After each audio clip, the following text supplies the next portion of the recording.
What's going on, YouTube? So I'm new to making this video stuff. Hopefully I don't bore you guys or whatever, but I'm just gonna show you my F350.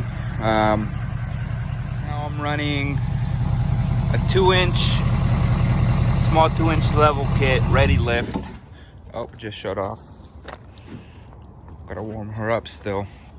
And I'm running 20 by 10s, I believe, with 35s, and it sits pretty nice. Can't complain. It's got a pretty nice fitment right now,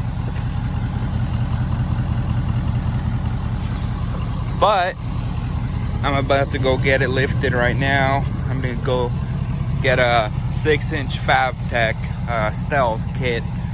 Nothing fancy.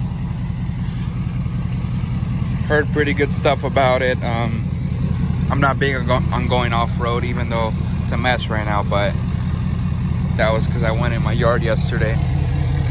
Anyways, so I'll keep you guys posted and updated on how the lift's going. Should be done later today, I hope.